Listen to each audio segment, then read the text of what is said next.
어느 가정에서 이제 처음으로 어린이집에 보내야 되는 부모가 얼마나 마음이 걱정이 많겠습니까?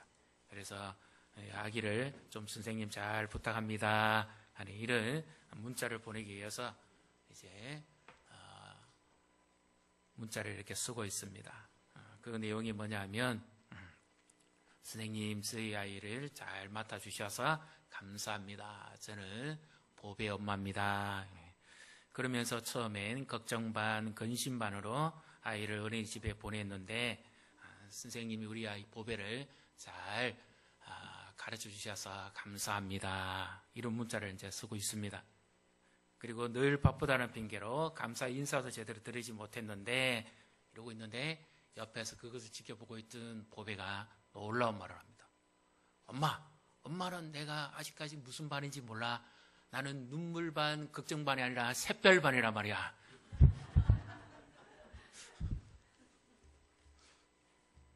부모의 마음을 어린아이가 어떻게 알겠습니까? 얼마나 걱정이 많고 근심이 많을까요?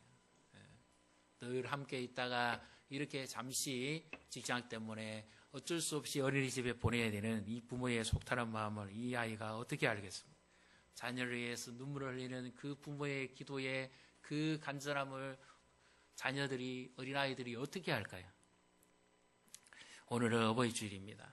우리는 이 자리에 연세 많이 드신 분들, 우리는 큰 자녀든지 어린아기든지 자녀든지 우리는 다 주 안에서 한 가족이요. 우리 금산공원교회에 예수님 안에서 예수님의 피로 맺으신 한 가족임을 우리가 고백합니다. 그리고 또 우리는 혈연으로 지연으로 된 가족이 아니라 예수님의 보배로운 피로 하나님께서 맺으신 한 가족이, 우리는 이 땅에서도 한 가족이고 천국에서도 한 가족입니다. 그래서 오늘 특별히 하나님께서 우리를 향한 계획과 우리 가족을 향한 하나님의 이런 귀한 은혜와 복을 내려주시기를 주님의 이름으로 축복합니다. 미국의 유명한 대통령 가운데 20대 역대 대통령 중에 가필드라고 하는 대통령이 있습니다. 이 대통령은 태어났을 때 남북전쟁 이후에 마치 우리나라 일제강점기나 그 6.25 사변 이후에 동란을 겪고 난 다음에 정말 가난하고 굶주리고 헐벗던 그 시대보다도 더 힘들다고 생각하시면 될 겁니다. 그래 너무 가난했기 때문에 엄마가 이 가필드를 학교에 보낼 수가 없었습니다. 그뿐만 아니라 너무 찌들게 가난했기 때문에 책을 제대로 사줄 수 있는 그런 형편도 아니었습니다. 그래서 엄마가 늘 이 아들에게 이런 말을 했다 그래요. 미안하다. 우리 집이 너무 가난하고 엄마가 너무 가진 것이 없어서 너를 위해서 해줄 것이 없구나. 책도 제대로 사줄 수 없고 학교도 제대로 보낼 수가 없구나. 그랬을 때 이 가필드라는 이 어린 소년이 이렇게 대답했다 그래요. 엄마 걱정하지 마세요. 우리 집보다 훨씬 더 못 사는 가족도 많아요. 그래도 우리는 겨우겨우 살아는 가잖아요. 나는 이후에 아주 크게 될 사람, 큰 꿈을 가지고 있습니다. 그래서 어머니가 늘 그 아이의 마음속에 미안하면서도 늘 기도를 잊지 않았던 거죠. 그래서 이제 학교도 못 간다는 그가 농장에 가서 요즘으로 치면 아르바이트가 아니라 정말 힘든 일을 합니다. 근데 거기서 사춘기 때에 한 귀한 아가씨를 만납니다. 결혼하고 싶은데 그 농장 주인이 너무 가난하다는 이유로 쫓아내버립니다. 서름당하는 거예요. 사춘기 때는 사랑하는 연인을 또 놓치고 맙니다. 어려서는 가난 때문에 꿈도 포기해야 되고, 자라서는 사랑하는 사람을 마음대로 함께 할 수 없고 그렇게 힘든 시간을 보냅니다. 그런데 그때 그 이름을 하나 남겨두고 가는데요. 그 소지품에 그 먼 이후에 이 농장 주인이 그것에서 이름 하나를 발견합니다. 그렇게 내쫓았던 아이의 이름이 짐이라고 불렀던 이름이 먼 훗날에 그의 이름이 본명이 드러납니다. 그의 이름은 가필드입니다. 제임스 아브라함 가필드. 그는 바로 자기가 가난하다고 쫓아냈던 바로 미국의 대통령이었어요. 우리 부모님들이 드리는 기도는 결코 헛되지 않습니다. 이 자리에는 이제는 내가 엄마 라고 부를 만한 분이 계시지 않은 분도 이 자리는 더 많으실 거예요. 그리운 어머니. 아무리 불러보고 보고 싶어도 더 이상 부를 수도 없는 어머니.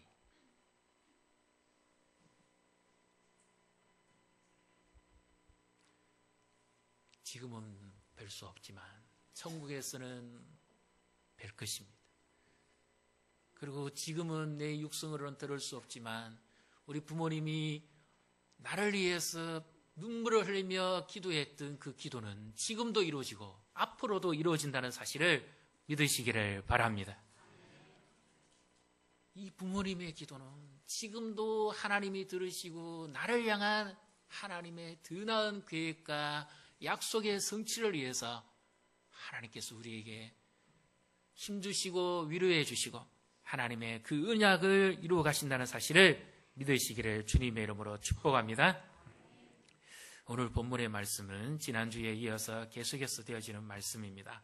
이제 삼손의 아버지죠, 마노아가 여호와의 사자에게 이렇게 기쁜 소식을 전해줬던 여호와의 사자에게 뭔가 보답이라도 하고 싶어서, 감사하는 마음이라도 표현하고 싶어서 이렇게 요청을 합니다. 내가 염소 새끼 하나를 잡아서 정성껏 대접해 드릴 테니까 떠나가지 마시고 이 음식을 드시고 나와 함께 해주세요. 그럽니다. 그러니까 이 여호와의 사자가 그러면 그렇게 하지요 하면 참 좋을 텐데 그 마음을 모르는지 그 요청에 거절합니다. 뭐라고 말씀하는가 하면 기도를 하려면 나에게 하지 말고 하나님께 해야 된다. 번제를 드리려면, 소제물을 드리려면 하나님께 드려야 되지 왜 나에게 하느냐. 그러면서 그 요청을 정중하게 거절합니다. 그랬더니 이제 더 궁금해집니다. 자기 음식을 먹지 않겠다는 여호와의 사자가 누군지도 모르지만 궁금해진 거예요. 이름이라도 좀 알았으면 해서 당신의 이름이 뭡니까? 이렇게 여쭙지요. 그러니까 아주 재미난 표현을 합니다. 어떤 표현을 하는가 하면 18절에 이와 같은 표현을 합니다. 같이 읽어보겠습니다. 여호와의 사자가 그에게 이르되 어찌하여 내 이름을 묻느냐? 내 이름은 기묘자니라 하니라. 아멘. 이 기묘자라고 하는 이름만 남겨두고 그리고는 갑자기 그 제물 위에 그리고 불꽃을 타고 여호와의 사자가 하늘로 올라가 버립니다. 아니, 아무리 부모가 자녀를 향한 기도가 간절해도 그렇지 이름도 모르면서 요청하면 됩니까? 누구에게 지금 요청하는지 그것도 모르고 무조건 내 자녀 잘 되게 해달라고. 그러면 하나님께서 우리에게 당신이 말씀한 대로 주셨을 때 이 자녀를 우리가 어떻게 키워야 되겠습니까? 하면서 그렇게 요청하면 됩니까? 부모가 자녀를 향하는 그 사랑 마음이 얼마나 크기에, 얼마나 희생이 크기에 할 수만 있으면 이 마노아 부부는 노년입니다. 정확한 나이가 몇 살인지는 모르겠지만 이제 이 자기들과 이 삼손이 출생해서 얼마 있지 않으면 자기들은 삼손의 곁을 떠나가야 돼요. 그러면 젊어서 난 이 부부보다도 이 자녀에 대한 소원이 얼마나 간절할까요? 할 수만 있으면 뭐 한 가지라도 더 알고 싶고 한 가지라도 더 붙잡고 싶고 어떻게 해서든지 우리는 떠나가지만 이 아이는 하나님의 말씀대로 주신 자녀니까 하나님의 복을 받고 하나님이 원하는 대로 살도록 하는 것이 얼마나 애절한 그 부모의 마음일까요? 불과 같이 있을 시간이 얼마 없어요. 언제 자기들은 하나님이 데려갈지 모릅니다.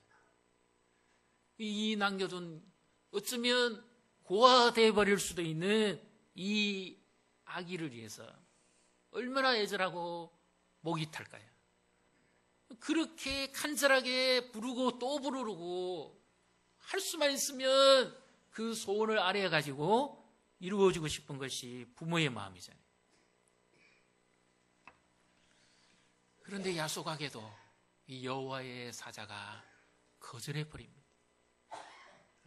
얼마나 애절했으면 좀 이해해 주면 될 텐데, 아브라함도 그랬잖아요. 아브라함도 부지 중에 천사를 대접해가지고 복을 받았지 않습니까? 그리고 그때 이후에 아브라함의 집에 이삭이라고 하는 하나님의 선물을 주시잖아요. 이 마노아가 어쩌면 그 성경을 기록하지 않았을까요? 옛날에 우리 믿음의 조상 아브라함도 부지 중에 천사를 대접해가지고 복을 받고, 아브라함 이후에 이삭은 얼마나 언약의 자녀로서 복을 받았는가. 그래서 이 마노아 부부도 애절한 소원이 있었을 겁니다. 할 수만 있으면 우리는 이 아이를 떠나가지만 하나님께서 이 아이를 복주고 사랑해 주어서 그 아브라함의 뒤를 이은 이삭과 같이 우리를 뒤를 이은 이 아기가 하나님 앞에서 그렇게 자라고 하나님의 사람이 된다면 이보다 더 간절한 소원이 어디 있겠어요? 그런데 왜 이 여호와의 사자, 정확하게 이름도 없습니다. 천사는 이름도 있는데 여기 이 여호와의 사자라는 이 대상은 이름도 없습니다. 왜 이럴까요? 부모의 소원은 얼마나 간절합니까? 우리 자녀를 두고 있는 부모들의 마음은 얼마나 애절합니까?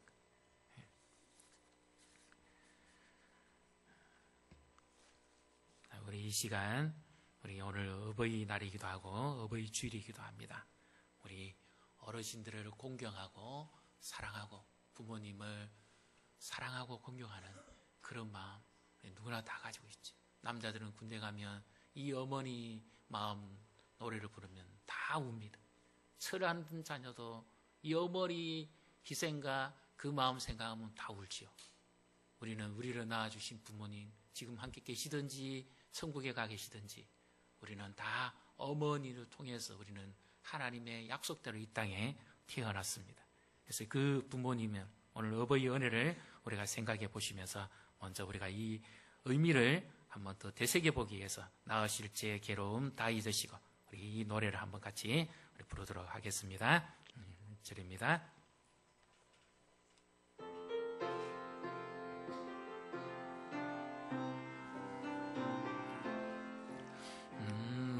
실제 괴로움도 잊으시고 기를 때 밤낮으로 애쓰는 마음 진 자리 마른 자리 가라니시며 손발이 닿을도록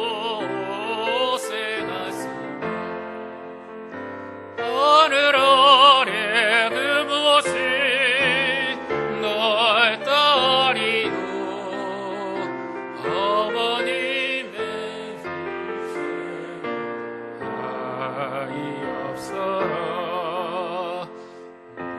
어려서 사랑 꼭 꼴러주시고 자라서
역사를 잘 보시면 우리의 마음속엔, 사람의 마음속엔 만 가지 소원이 있어요. 그러나 부모님의 마음속에는 한 가지 소원밖에 없어요.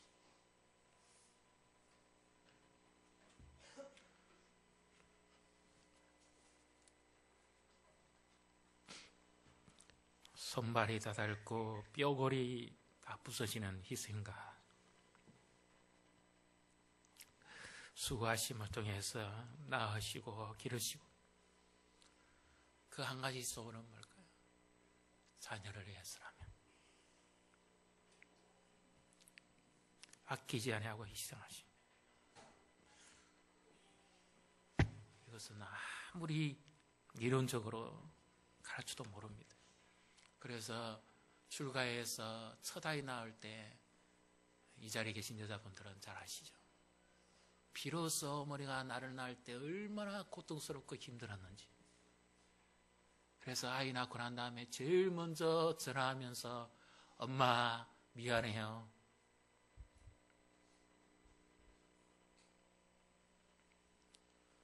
이럴 줄 알았다면 엄마한테 좀 더 잘해드릴 텐데. 비로소 엄마가 나를 낳고 이렇게 고통스러웠다는 걸 내가 알았습니다. 철들자 같이 있을 시간도 별로 없어요. 부르는 시간도 얼마 남지 않고 우리 곁을 다 떠나가 버리신 부모님들이죠. 효도라고 제대로 해드리려고 해도 시간이 부족합니다. 부모님을 모시고 계신 분은 이 부모님의 소원, 부모를 공경하라. 그리하면 내가 땅에서 잘 되고 장수할 것이다. 이 부모 공경은 하나님을 경외하는 자의 삶의 열매입니다. 다른 종교에서도 효를 가르칩니다. 그러나 그것과 하나님이 직접 말씀하신 것과는 다릅니다. 부모를 통해서 우리는 말씀을 배웠고 하나님을 경외하는 법을 배웠기 때문입니다. 그래서 이것은 제5계명, 약속이 있는 첫 계명이니까 내 부모를 공경하라. 이것은 바로 하나님을 경외하는 것과 같은 것이죠. 하나님을 경외하는 것과 부모 공경하는 것은 무게가 같습니다. 이 카페드라고 하는 히브리 말인데, 하나님을 경외하는 자는 비로소 부모 공경을 통해서 가정 속에서 하나님이 기뻐하는 가정을 세워가고 부모를 잘 섬기고 또 자녀를 주 안에서 말씀으로 잘 양육함으로 마침내 하나님이 약속하신 복을 누리게 된다는 말씀입니다. 그래서 부모를 잘 공경하면 또 이후에 하나님께서 우리의 자녀를 통해서 또 우리를 공경하게 합니다. 그래서 사자소서 하나님이 원하시는 이 삶과 신앙을 대물리게 하시는 겁니다. 처음에 말씀드렸던 가피드라는 대통령은 그렇게 고학을 하면서 마침내 미국 제20대 대통령으로 취임 선언을 할 때 그 대법관에게 이렇게 요청했다고 합니다. 그는 호주머니에서 작은 성경책을 하나 꺼내면서 이 성경책으로 내가 대통령 취임을 위한 선서를 하게 해주십시오. 대법관이 물었습니다. 왜 그렇습니까? 이 성경책은 내 어머니가 내게 주신 성경책입니다. 눈물이 있고 탈글대로 닳아서 이 불룩하게 배어나온 이 조그마한 성경책이 그의 인생을 바꾸었다는, 그리고 그 대통령 취임식 단상에 어머님을 모시고 그는 만 국민 앞에서 하나님 앞에서 선언합니다. 오늘 나를, 내 인생을 이렇게 바꿔줄 수 있는 유일한 힘은 하나님의 말씀이었고, 그리고 나를 하나님의 은혜를 알게 하시고 이 자리까지 희생과 수고를 하게 아니하신 어머님의 은혜입니다. 그리고 그는 어머님과 모든 국민 앞에서 하나님 앞에서 서약을 했습니다. 그는 하나님 앞에 아주 기이한 사람으로서 그 소임을 다 마치게 된 겁니다. 우리의 부모님도 마찬가지입니다. 이름이 있든지 없든지 우리에게 남겨주고 가신 그 부모라고 하는 이름은 하나님이 우리에게 주신 이름이에요. 우리가 부모를 선택할 수는 없었지만 하나님께서 우리에게 은혜로 우리의 출생을 위해서, 우리의 미래를 위해서 하나님이 그분들의 태를 여시고 우리를 이 땅에 보내신 겁니다. 그래서 우리는 그 부모님을 공경하는 것이 진정한 효도고 하나님의 말씀을 순종하는 것입니다. 그런데 여기 아주 재미난 표현이 있어요. 그렇게도 간절한 이 마노아 부부의 소원을 들었던 여호와의 사자가 전혀 엉뚱한 대답을 하는 것 같이 대답을 합니다. 자, 18절을 다시 한번 읽어보겠습니다. 여호와의 사자가 그에게 이르되 어찌하여 내 이름을 묻느냐, 내 이름은 기묘자라 하니라. 아멘. 어찌하여 내 이름을 묻느냐, 나는 기묘자다. 우리 성경에 이렇게 번역되어 있습니다. 그런데 원래는 그 번역이 아니고 그는 기묘자다, 그렇게 말씀하고 있어요. 여호와의 사자는 왜 자기 이름을 묻는데 자기 이름을 이야기해 주시지 않고 그는 기묘자라고 그렇게 대답을 합니까? 이 기묘자라는 뜻은 놀랍다는 뜻입니다. 원더풀이라는. 여호와의 사자는 마노아의 간절함을 알았습니다. 그의 기도를 들었어요. 그리고 어떻게 하면 그가 좀 더 하나님 앞에서 바르게 살고 그 자녀도 역시 하나님 앞에서 그렇게 언약의 백성으로 살 것인가 하는 것을 그는 알았습니다. 그래서 그는 이렇게 말합니다. 너의 기도도 들었고 너의 마음도 다 알았다. 너의 소원도 알았다. 그러나 너의 그 모든 것을 이루어 주실 수 있는 유일한 한 분, 그리고 너의 예배를 받고 너를 축복해 줄 수 있는 유일한 한 분, 너의 가정을 살려줄 수 있는 유일한 한 분은 바로 그다. 그는 기묘자다. 여기 이사야에 보게 되면 예수님의 이름을 설명할 때 바로 이 이름이 나옵니다. 한 아기가 우리에게서 낳고 그는 기묘자, 모사, 전능하신 하나님, 영존하신 아버지, 살롬의 왕이다. 바로 천사를 일컫는 것이 아니고요, 예수님을 일컫는 말씀입니다.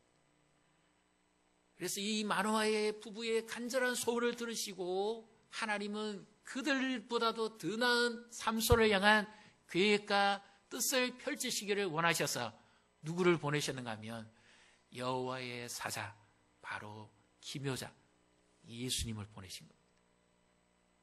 오늘 우리 가정에 우리 부모를 향해서 또 자녀를 향해서 우리가 드리는 기도의 그 간절한 소원을 가장 잘 이루어 주실 수 있는 분이 누굴까요? 바로 기묘자 예수님을 붙잡고 사시기를 주님의 이름으로 축복합니다.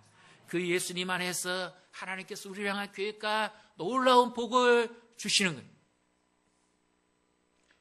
이 자리에 계신 우리 어르신들은 일제강점기 때 또 그리고 우리나라 6.25 동란 때에 그 고통의 시간과 어려운 시간들을 지내가면서 굶주리고 헐벗고 자신들은 안 먹어가시면서 안 드시면서도 자녀를 위해서 살아오신 분들입니다. 자녀를 위한 하나의 일념 때문에 가난도 고통도 병도 아픔도 이기시고 사신 분들이에요. 우리 어르신들을 진심으로 사랑하고 축복합니다. 건강하십시오. 복되게 사시고, 또 우리 홀로 계신 분들은 우리는 검산고원교회 한 가족입니다. 육신의 부모는 아닐지라도 예수님 안에서 우리는 한 가족입니다. 그래서 어르신들을 우리가 공경하고 사랑하는 것이 진정 하나님 앞에서 더 바른 것입니다. 우리 교회는 참 감사하게 우리 어르신들이 늘 기도하고, 또 우리 원로 목사님도 사모님도 우리가 어르신이죠. 그분을 통해서 말씀을 배웠고 교회가 세워졌지 않았습니까? 하나님이 약속하신 그 우리 검산고원교회 전신이 이 세부곡 교회부터 시작해서 검정도 교회가 탄생하게 된 거죠. 그래서 오늘 우리 원로 목사님, 사모님께 전화라도 한번 드리시고, 그리고 감사의 표현도 하십시오. 그리고 우리 부모님 계시다면 찾아가셔서 그동안에 바쁘다는 핑계로 제대로 효도도 못 해드리고 죄송하다고 하면서 그렇게 진정한 사랑을 표현하십시오. 그것이 하나님께서 우리에게 더 나은 삶, 그리고 하나님의 그 약속 있는 계명을 이루어 주시는 은혜와 복이 될 줄로 믿습니다. 그래서 우리 자녀를 위해서 기도하는 기도를 하나님이 다 들으십니다. 마노아 부부가 생각했던 그런 아기의 삶이 아니었습니다. 이스라엘을 그 블레셋의 압제로부터 구원할 구원자의 삶이었습니다. 그래서 여호와의 사자가 나타납니다. 예수님은 이 땅에 오셔서 우리에게 더 나은 삶을 주시고 우리를 죄와 사망에서부터 건지고 영원한 생명, 영원한 구원을 주시기 위한 소원을 이루어 주신 줄로 믿습니다. 그래서 오늘도 주 안에서 우리의 말씀을 지키고 살아갈 때 하나님께서 우리의 가정을 축복하시고 하나님이 더 나은 은혜와 복을 내려주실 줄로 믿습니다. 여호와를 경외하며 그 길을 걷는 자마다 복이 있다고 했습니다. 내가 내 손이 수고한 대로 먹을 것이라 내가 복되고 형통하리라고 말씀하고 계십니다. 이제는 이 가정의 달 맞이하면 참 마음 외롭고 쓸쓸한 분 계셔요. 부모님도 계시지 않고 또 다 떠나버린 분들도 있을 겁니다. 그러나 사도 바울도 이 에베소서에서 내 부모를 공경하라고 했을 때 사도 바울도 그의 인간적인 생각에 있어서는 이렇게 할 수가 없습니다. 그럼 어떻게 알았을까요? 어떻게 하는 것이 하나님 앞에 가장 복된 삶이고 부모에게 효도하는 삶이라는 것을 알았을까요? 바로 주 안에서라는 말을 잘 기억하십시오. 바울이 예수님을 만나고 난 다음에 예수님을 통해서 하나님 아버지가 어떤 분인가 하는 것을 알았습니다. 유대인이 말하는 그런 하나님이 아니고 막연히 유일신 하나님이 아니라 정말 예수 그리스도 안에 있는 그 하나님 아버지의 그 놀라운 은혜를 그가 경험했기 때문에 그래서 우리에게는 모두의 아버지가 되시는 하나님이 계신 줄로 믿습니다. 이 하나님 아버지의 사랑을 알면 알수록 우리는 부모님의 사랑과 은혜를 더 잘 알게 되는 겁니다. 지금 아무도 없다고 외로운 분 계십니다. 우리에게 영원한 아버지가 계십니다. 그 아버지를 부르면 부를수록 우리가 위로받고 힘을 얻고 믿음이 성장하게 될 줄로 믿습니다. 그 아버지, 우리가 유일하게 불러야 될 그 아버지, 그리고 우리가 계속해서 추구하고 붙잡고 살아야 될 유일한 이름, 기묘자 예수 그리스도 이름이 우리의 삶을 풍성하게 하고 복되게 하고 우리 교회를 새롭게 하고 윤택하게 할 줄로 믿습니다. 이 하나님 은혜와 복을 누리시기를 주님의 이름으로 축복합니다. 우리 이 시간 찬양하면서 하나님 앞에 또 기도하시고 예물 드리도록 하겠습니다.